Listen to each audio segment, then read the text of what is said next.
हरियाणा कांग्रेस के प्रभारी दीपक बाबरिया कांग्रेस के राष्ट्रीय अध्यक्ष खड़गे की नजरों में फेल साबित हो गए हैं, उनकी कसौटी पर खरे नहीं उतरे हैं। यही वजह है कि खड़गे ने बाबरिया को हरियाणा के संगठन की सूची को दोबारा से बनाने के आदेश देते हुए लिस्ट को बैरिंग वापस करने का काम कर दिया है। दीपक बाबरिया को यह उम्मीद नहीं थी कि खड़गे के दरबार से उनकी फाइल को इस तरह बड़े ऑब्जेक्शन के साथ वापस कर दिया जाएगा। बाबरिया बड़ी उम्मीदों के साथ ये लिस्ट हाईकमान के पास जमा कर आए थे। उन्होंने ये दावा भी किया था, उन्होंने पूरी मेरिट के हिसाब से संगठन के सरदारों की सूची तैयार की है, यानी जिलाध्यक्षों की सूची को फाइनल रूप देने का काम किया है। लेकिन बाबरिया को एहसास नहीं था कि खड़गे की पारखी नजरें एक इतनी बड़ी कमी को खोज लेंगी, जिसके चलते न सिर्फ बाबरिया की फजीहत होगी बल्कि उन्हें एक विशेष वर्ग का विरोधी भी समझ लिया जाएगा। दीपक बाबरिया ने 1 महीने की माथापच्ची के बाद ये लिस्ट तैयारी की थी और उसको हाईकमान के पास भेजकर उसे हरी झंडी दिखाने का आग्रह भी किया था। लेकिन 3 दिन के अंदर ही खड़गे के ऑफिस से ये सूची वापस आ गई है और इसे दोबारा नए सिरे से वापस बनाने के आदेश जारी कर दिए हैं। अब सवाल ये उठता है कि आखिर खड़गे ने बाबरिया की सूची को बैरिंग वापस लुटाने का काम क्यों किया है, दोबारा से सूची बनाने के आदेश जारी क्यों किए गए हैं। इसकी सबसे बड़ी वजह है इस 34 जिलाध्यक्षों की सूची में लिस्ट में एक भी दलित चेहरे का न होना। जी हाँ, खरी न्यूज़ आपको एक्सक्लूसिव जानकारी दे रहा है कि बाबरिया की सूची के अंदर शामिल 34 कांग्रेस के जिलाध्यक्षों में से एक भी पद के ऊपर SC कैटेगरी के नेता को शामिल नहीं किया गया है, जिसके चलते खड़गे बाबरिया की सूची से बिल्कुल खफा हो गए, नाराज हो गए और उन्होंने इसके ऊपर स्पष्टीकरण मांगते हुए कहा कि ऐसा क्या कारण है कि 34 जिलाध्यक्षों में से एक भी जिले के अंदर SC कैटेगरी के नेता को जिलाध्यक्ष नहीं बनाया गया है। ये कांग्रेस के संविधान के खिलाफ है, ये कांग्रेस की सोच के खिलाफ है और ये सामाजिक सद्भाव के खिलाफ है। बाबरिया को उम्मीद नहीं थी कि इतना बड़ा ऑब्जेक्शन लगकर वापस आ जाएगा। साफ तौर पर कह सकते हैं खड़गे की नज़रों में बाबरिया दलित विरोधी हो गए हैं, क्योंकि बाबरिया ने इतनी लंबी चौड़ी वर्किंग के बावजूद अपनी 34 जिलाध्यक्षों की सूची में एक भी दलित चेहरे को शामिल करने का काम नहीं किया। इसका मतलब यह है कि दीपक बाबरिया न तो मेरिट के आधार पर सूची बना पाए, न सभी जातियों को साथ ले पाए और न ही सारे गुटों के नेताओं को साथ लेकर चल पाए। एसआर के गुट का आरोप है कि बाबरिया जी अब पक्षपाती हो गए हैं। उन्होंने एक बड़े नेता के पक्ष में सारी कार्रवाई की है और उन्हें कांग्रेस की मजबूती करने की बजाय एक नेता विशेष को मजबूत करने का काम किया है। लेकिन खड़गे की ऑब्जेक्शन सबसे खतरनाक है, सबसे सीरियस है। दीपक बाबरिया ने सपने में नहीं सोचा होगा कि इस तरह का ऑब्जेक्शन लगकर वापस आएगा। खड़गे के ऑफिस से साफ तौर पर कहा गया है कि इस सूची के अंदर कम से कम 3 या 4 SC कैटेगरी के जिलाध्यक्ष भी होने चाहिए, ताकि पार्टी के अंदर दलित नेताओं को प्रमोशन मिल सके, दलित नेताओं को आगे किया जा सके और SC कैटेगरी के वोटरों के अंदर भी अच्छा मैसेज देने का काम किया जा सके।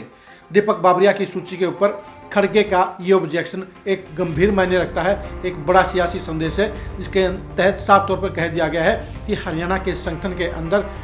जनरल कैटेगरी और BC कैटेगरी के साथ SC कैटेगरी के नेताओं को भी सम्मानजनक स्थान दिया जाना चाहिए, उन्हें जिलाध्यक्ष के पद पर बैठाया जाना चाहिए, उनको पर्याप्त भागीदारी, सम्मानजनक भागीदारी दी जानी चाहिए। दीपक बाबरिया को अब नए सिरे से पूरी लिस्ट के ऊपर माथापच्ची करनी होगी। अब उन्हें पूरे प्रदेश के उन जनाधार वाले SC नेताओं को खोजना होगा, उनसे चर्चा करनी होगी और जिन जिलों में ये वजनदार चेहरे हैं वहाँ पर उन्हें जिलाध्यक्ष की जिम्मेदारी भी देनी होगी। बाबरिया जी को लगता था कि ये सूची आराम से पास हो जाएगी, हाईकमान उसे हरी झंडी दिखाने का काम करेगा, क्योंकि उन्होंने अपने हिसाब से मेरिट के हिसाब से यह सूची बनाने का काम किया था। लेकिन खड़गे ने इस पूरी सूची को पढ़ने के बाद एक ही झटके में इसे रिजेक्ट कर दिया और कह दिया गया कि ये सूची सामाजिक सद्भाव के हिसाब से नहीं है, ये सूची मेरिट के हिसाब से नहीं है, क्योंकि इस सूची के अंदर सभी जातियों के नेताओं को शामिल नहीं किया गया है। 34 जिलाध्यक्षों की सूची में एक भी SC कैटेगरी के नेता का शामिल नहीं होना खड़गे को खटक गया और इसलिए उन्होंने दीपक बाबरिया की सूची को बैरिंग वापस करने का आदेश जारी कर दिया। दीपक बाबरिया के लिए अब नई समस्याएं खड़ी हो गई हैं, क्योंकि उन्हें जहां दलित चेहरों को तलाशना होगा, जहां SC नेताओं को जिलाध्यक्ष के लिए तलाशना होगा, उनको जिलों के हिसाब से पूरी सूचियों को, पूरे नेताओं को खंगालना होगा। वहीं अब नए सिरे से पूरे के पूरे प्रदेश के सिस्टम को खंगालना होगा।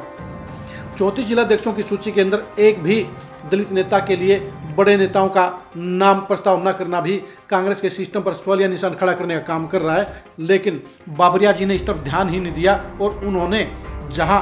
बड़े नेताओं के हिसाब से राय लेने का काम किया, वहीं अपने फार्मूले भी लगाए और बाद में अपनी सोच के हिसाब से, अपनी मेरिट के हिसाब से उस सूची को फाइनल करने का काम किया। लेकिन बाबरिया 2 महीने की कसरत के बाद एक बार भी इस नज़रिए से लिस्ट को नहीं बना पाए कि इस सूची के अंदर ऐसी कैटेगरी का एक भी नेता शामिल नहीं है। वो तो बड़े अरमानों के साथ, बड़े कॉन्फिडेंस के साथ सूची को फाइनल करके हाईकमान के पास जमा करा कर आए थे, लेकिन खड़गे साहब ने एक झटके में ही इस सूची को समझ लिया, परख लिया और इसके अंदर की सबसे बड़ी कमी को पहचान कर बाबरिया को दूर करने के आदेश जारी कर दिए। अब दीपक बाबरिया के लिए ये समस्या रहेगी कि 34 जिलाध्यक्षों के पद में से वो कौन से जिले में और किस नेता को जिलाध्यक्ष के तौर पर नोमित करने का काम करे, मनोनीत करने का काम करे और उसे प्रस्तावित करने का काम करे।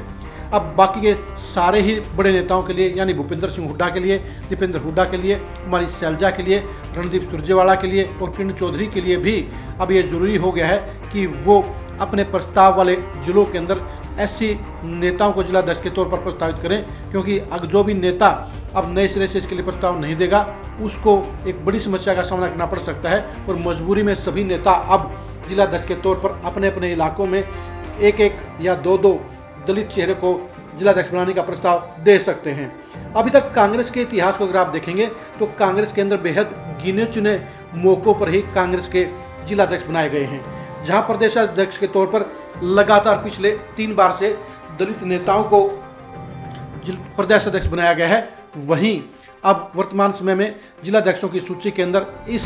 श्रेणी के नेताओं को बिल्कुल इग्नोर करने का काम किया गया है। फूलचंद मुलाना, अशोक तंवर, कुमारी शैलजा और अब उदय भान, यानी 4 लगातार ऐसी कैटेगरी के नेताओं को प्रदेशाध्यक्ष को बनाकर बड़ी जिम्मेदारी देने का काम किया गया है। लेकिन ये सच्चाई है कि जिलाध्यक्ष के तौर पर ऐसी नेताओं को साफ तौर पर इग्नोर करने का काम किया गया है, उन्हें छोटा समझने का काम किया गया है और उन्हें इस जिम्मेदारी के लायक नहीं समझा गया है। लेकिन खड़गे साहब को इस सूची के अंदर ये सबसे बड़ी कमी तुरंत नजर आ गई, इसलिए उन्होंने बाबरिया जी को इस सूची को नए सिरे से तैयार करने के आदेश जारी कर दिए और ये कहा गया इस सूची के अंदर बैलेंस के हिसाब से, ऐसी वोटरों की संख्या के हिसाब से इसमें जिलाध्यक्षों के तौर पर दलित नेताओं को भी, ऐसी नेताओं को भी शामिल किया जाए, ताकि कांग्रेस के संगठन के अंदर ऐसी नेताओं की, ऐसी समाज की भागीदारी संतुलित तौर पर हो सके, उन्हें पर्याप्त भागीदारी मिल सके और कांग्रेस के संगठन के अंदर ऐसी नेताओं को एक प्रमुख जिम्मेदारी, प्रमुख अगुवाई करने का मौका मिल सके। बाबरिया ने अपनी सूची के अंदर 34 जिलाध्यक्षों के तौर पर एक भी दलित चेहरे को शामिल न करके अपनी सोच की कमी को दिखाया है, अपनी पारखी नज़र की कमी को दिखाया है और यह दिखा दिया है कि उन्होंने सूची को तैयार करते समय ना तो सभी जातियों को ध्यान में रखा, ना वोट बैंक को ध्यान में रखा और न ही कांग्रेस की सोच को ध्यान में रखा। यही वजह है कि उनसे एक बड़ी चूक हो गई और इस 34 जिलाध्यक्षों की सूची में वो एक भी ऐसी कैटेगरी के नेता को शामिल नहीं कर पाए। लेकिन अब खड़गे जी का आदेश हो गया है और अब बाबरिया जी को इस आदेश के अनुसार ही 34 जिलाध्यक्षों की सूची में फेरबदल करते हुए 4 या 5 ऐसी नेताओं को जिलाध्यक्ष के तौर पर नियुक्त करना होगा, उनका प्रस्ताव करना होगा, तभी जाके इस सूची को हरी झंडी मिल पाएगी।